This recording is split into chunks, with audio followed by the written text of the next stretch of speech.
कौन सा बैंक भारत का केंद्रीय बैंक है?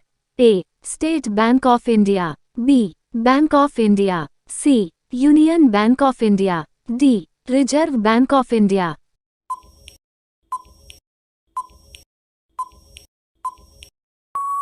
इस प्रश्न का उत्तर देने से पूर्व आपसे आग्रह है कि अगर अभी तक इस चैनल को सब्सक्राइब नहीं किया है तो अभी कर दें। कौन सा बैंक भारत का केंद्रीय बैंक है? इसका सही जवाब है D. Reserve Bank of India. भारतीय रिजर्व बैंक भारत का केंद्रीय बैंक है। ये भारत के सभी बैंकों का संचालक है। रिजर्व बैंक भारत की अर्थव्यवस्था को नियंत्रित करता है। इसकी स्थापना 1 अप्रैल सन 1935 को reserve Bank of India act 1934 के अनुसार हुई थी।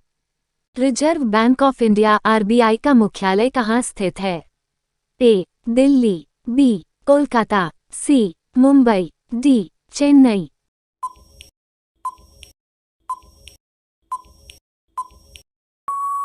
सही उत्तर है सी. मुंबई। भारत में करेंसी नोट जारी करता है? ए. वित्त मंत्रालय, बी. वित्त सचिव, सी. भारतीय स्टेट बैंक, डी. भारतीय रिजर्व बैंक।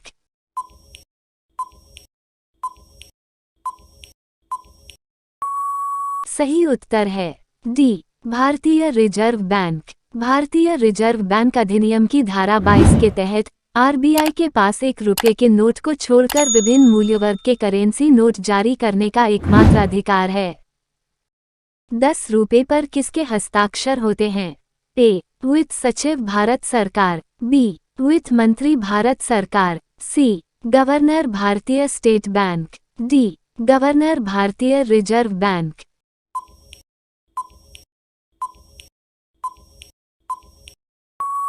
सही उत्तर है डी. गवर्नर भारतीय रिजर्व बैंक। 10 के नोट पर हस्ताक्षर भारतीय रिजर्व बैंक के गवर्नर के देखने को मिलते हैं और 1 रुपये के नोट पर देश के वित्त सचिव का हस्ताक्षर होता है। इंपीरियल बैंक की स्थापना किस वर्ष की गई थी? ए. 1955, बी. 1925, सी. 1930, डी. 1921।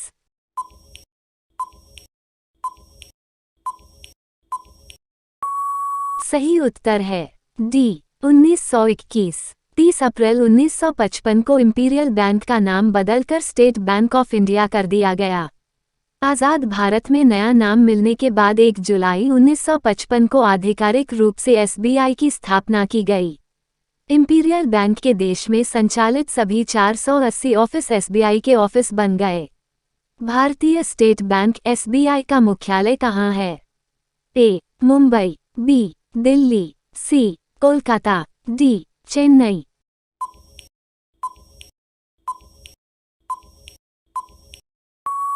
सही उत्तर है ए. मुंबई। चमकता हुआ सितारा किस राष्ट्रीयकृत बैंक का प्रतीक है?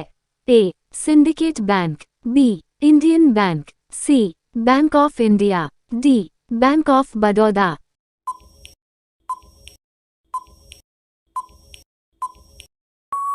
सही उत्तर है C. Bank of India. Bank of India एक भारतीय राष्ट्रीयकृत बैंक है। बैंक ऑफ इंडिया की स्थापना 7 सितंबर 1906 को हुई थी, जिसका मुख्यालय बांद्रा कुर्ला कॉम्प्लेक्स, मुंबई में है।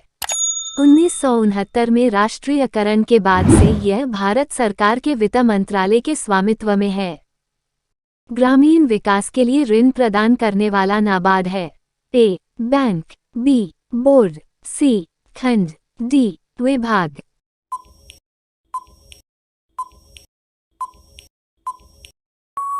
सही उत्तर है ए. बैंक। राष्ट्रीय कृषि और ग्रामीण विकास बैंक नाबार्ड मुंबई, महाराष्ट्र अवस्थित भारत का एक शीर्ष बैंक है। इसे कृषि ऋण से जुड़े क्षेत्रों में, योजना और परिचालन के नीतिगत मामलों में तथा भारत के ग्रामीण अंचल की अन्य आर्थिक गतिविधियों के लिए मान्यता प्रदान की गई है। भारत का सबसे पहला बैंक कौन सा था? ए. भारतीय Reserve Bank, B. Bank of Hindustan, C. भारतीय State Bank, D. Andhra bank.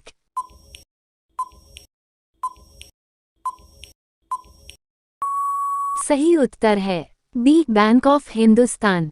Bharat का पहला बैंक, बैंक ऑफ हिंदुस्तान, 1770 में खोला गया था और इसके साथ ही भारत में बैंकिंग व्यवस्था की नींव रखी गई।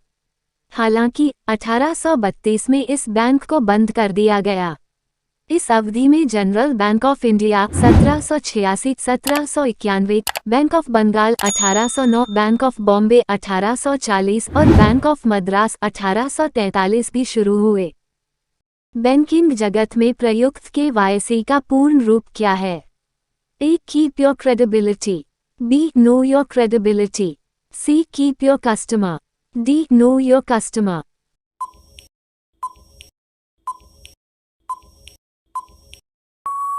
सही उत्तर है D. Know your customer. KYC Know your customer एक ऐसी प्रक्रिया है जिसके माध्यम से बैंक या संस्थान किसी व्यक्ति की पहचान और पते को वेरीफाई करते हैं। उस व्यक्ति अथवा संस्था को बैंक कहते हैं जिसका प्रमुख कार्य है A. मुद्रा तथा साख में व्यवहार करना, B. शांति स्थापित करना, C. आयात करवाना, D. प्रतियोगिता करवाना।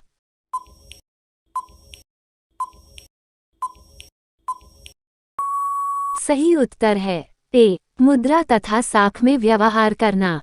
भारतीय नोट में कुल कितनी भाषाओं में नोट के मूल्य का उल्लेख किया जाता है? A. 14 भाषाओं में, B. 15 भाषाओं में, C. 16 भाषाओं में, D. 17 भाषाओं में।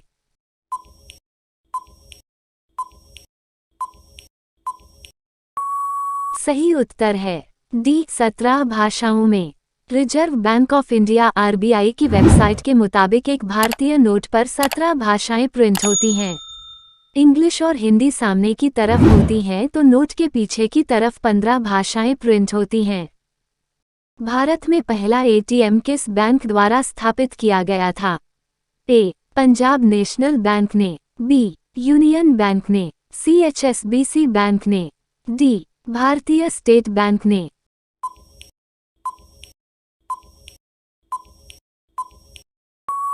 सही उत्तर है C. HSBC बैंक ने।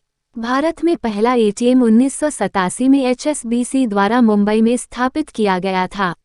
अगले 12 वर्षों में भारत में लगभग 1500 ATM स्थापित किए गए थे। 1997 में भारतीय बैंक संघ IBAC ने भारत में साझा ATM का पहला नेटवर्क स्वधन स्थापित किया। विश्व में पहला ATM कब लगाया गया था? A. 1958, B. 1967, C. 1987, D. 1972।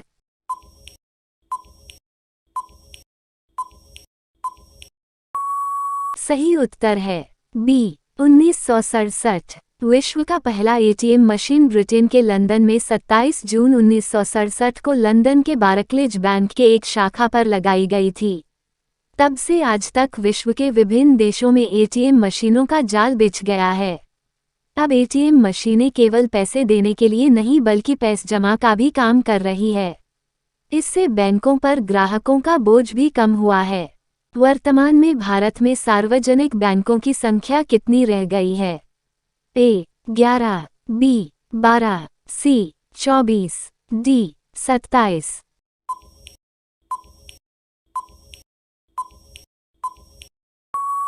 सही उत्तर है B. 12। भारतीय बैंकिंग प्रणाली में सहकारी ऋण संस्थानों के अलावा 12 सार्वजनिक क्षेत्र के बैंक, 22 निजी क्षेत्र के बैंक, 44 विदेशी बैंक, 56 क्षेत्रीय ग्रामीण बैंक, 1485 शहरी सहकारी बैंक और 96,000 ग्रामीण सहकारी बैंक शामिल हैं। 2017 में भारत में सार्वजनिक क्षेत्र के 27 बैंकों को केंद्र सरकार द्वारा एक दूसरे बैंक में विलय करने के बाद 2020 से भारत में कुल 12 सरकारी बैंक रह गए हैं। सरकार द्वारा पुरानी मुद्रा को समाप्त कर नई मुद्रा चलाना कहलाता है। A. अवमूल्यन, B. विमुद्रीकरण, C. मुद्रा संकुचन, D. मुद्रास्फीति।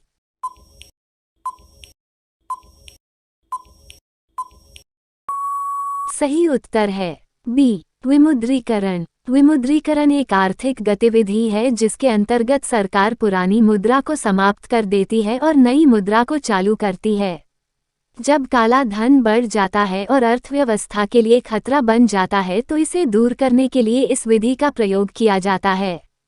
उदाहरण के लिए, भारत सरकार ने 8 अप्रैल 2016 को 500 रुपये और 1000 रुपये के नोटों का विमुद्रीकरण कर दिया था। वह अवस्था जिसमें मुद्रा का मूल्य गिर जाता है और कीमतें बढ़ जाती है, कहलाती है। ए. मुद्रास्फीति, बी. मुद्रास्फीति, सी. Recession, D. इमोटाइजेशन।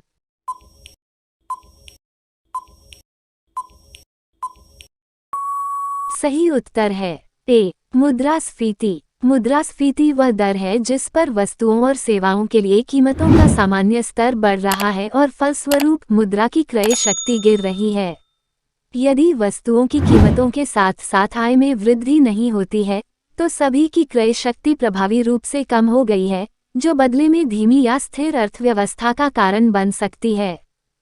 Oriental Bank of Commerce और यूनाइटेड बैंक ऑफ इंडिया दोनों का विलय किस बैंक में हुआ? A. Punjab National Bank, B. Union Bank of India, C. Indian Bank, D. State Bank of India.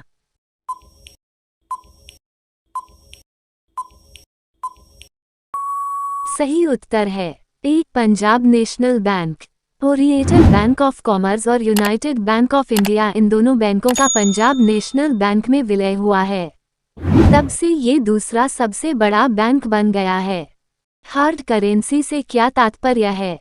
ए. वह मुद्रा जिसकी आपूर्ति मांग की अपेक्षा कम हो, बी. वह मुद्रा जिसकी आपूर्ति मांग की अपेक्षा अधिक हो, सी. वह मुद्रा जिसकी आपूर्ति तथा मांग दोनों स्थिर हो, डी. उपर्युक्त में से कोई नहीं।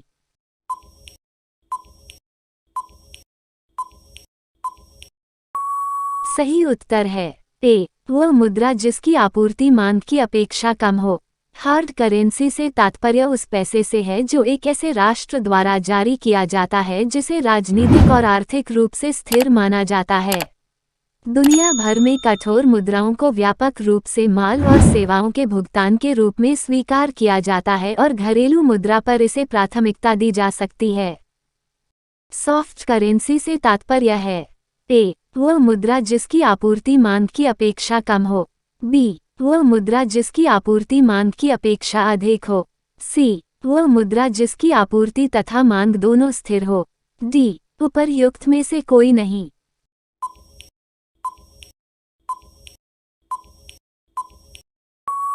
सही उत्तर है बी. वह मुद्रा जिसकी आपूर्ति मांग की अपेक्षा अधिक हो। सॉफ्ट करेंसी या नर्म मुद्रा वह है जिसका मूल्य उतार चढ़ाव अपेक्षाकृत अन्य करेंसियों की तुलना में कम होता है क्योंकि फॉरेक्स मार्केट में उस करेंसी की मांग कम होती है। मांग में इस कमी की वजह कई कारकों से प्रेरित हो सकती है, लेकिन ज्यादातर ये देश की राजनीतिक या आर्थिक अनिश्चितता का परिणाम होती है। एटीएम का पूर्ण रूप क्या है? A. Automated teller machine, B. Any time money, C. Available true money, D. इनमें कोई नहीं। इस प्रश्न का उत्तर अगर आपको पता है तो कृपया कमेंट बॉक्स में लिख कर दें।